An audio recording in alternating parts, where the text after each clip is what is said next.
What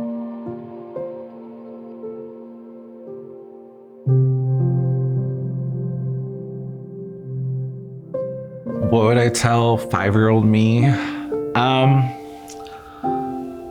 I would just tell me, things are gonna be hard. They're gonna be crazy. You're gonna do a lot of stuff you're gonna regret. But everything you do is gonna lead you to the person who you are today. So when I was younger, I left home. There were some problems there.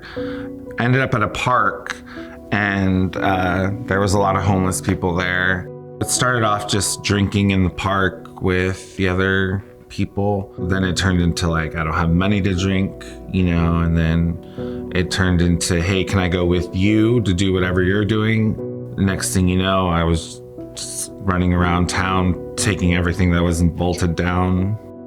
At that time, I was just, in the moment, going as fast as I could. Anything to get my fix.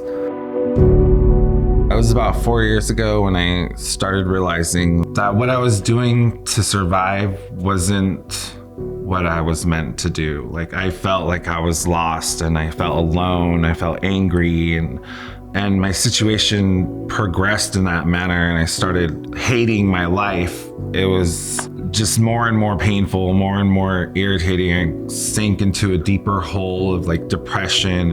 So I made an attempt on myself, and I went to the hospital. They told me they couldn't hold me, and I told them I had nowhere to go. And that's where I started thinking what can I do? I need to be sober. Something needs to change. The Way Out is the most comprehensive evidence-based model supporting people who are homeless and addicted to drugs. It coordinates the Salvation Army's local programs and services into a recovery system of care. So I always kind of knew about the Salvation Army in the background. I knew that they had drug treatments, but it wasn't till the hospital sent me to RWS that I really got a taste of what they do. So it starts by helping people get off the streets in real time through our Withdrawal Management and Stabilization Center. It then transitions people into residential treatment, where they begin to learn how to live and live without drugs and alcohol. And then post-treatment, we offer a couple housing opportunities for people where they can really start to develop marketable job skills, go to school, become financially independent without the stress of having to pay rent and sign leases. As soon as I got into the program, I realized that was where I needed to be. Maintaining that routine in the first couple months, it's easy because they're telling you what to do, but at the same time, it's grueling because it's not what you want. And that's exactly what I needed. That was the exact structure that I needed. When Vanity came to us, angry, aggressive, history of violence and hostility, what I think I did was challenge Vanity to be the best she could be. Vanity has, in the street they would say heart, in the sense of she's able to meet these challenges, she's resilient. And the thing that I think built our relationship was that I talked to Vanity as a person who's my equal, who just knows less about recovery. If you walk around San Francisco, you'll see people that are really checked out and have lost all hope. And what we did is we created a continuum that really believes if you give people the right structure and sense of direction, they can really reclaim their lives, overcome addiction, and really find purpose. When I had worked with Steve Adame, our goal was, let's eliminate barriers. We know from our own experience, drug addicts might have a moment of clarity. If they have to wait days or weeks or months, they're not going to continue with this desire to get clean. So we started bringing in a lot of people very quickly. There's just been a complete 180. Whereas before, I couldn't hold a job for more than a month.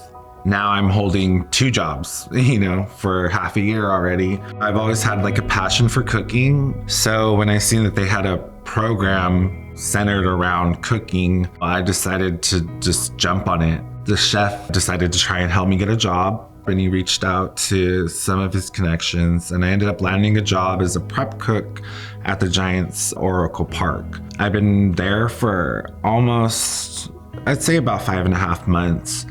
And in that time, I went from prep cook to lead cook for one of the lounges there.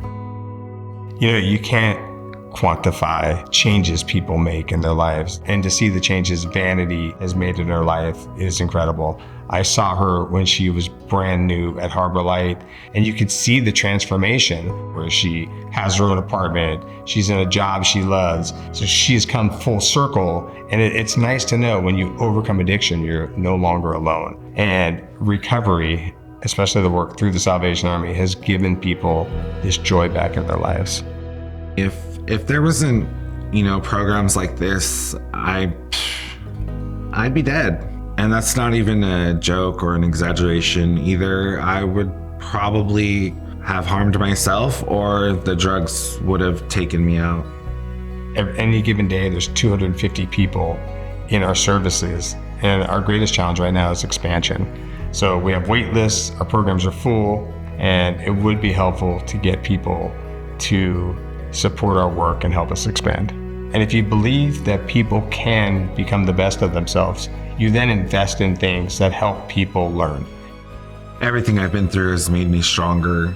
At this point in my life, what it gave me was an outline of who I don't want to be, and so that is my guideline to where I want to go. I'm Vanity Aguilar, and I'm an alumnus of The Way Out.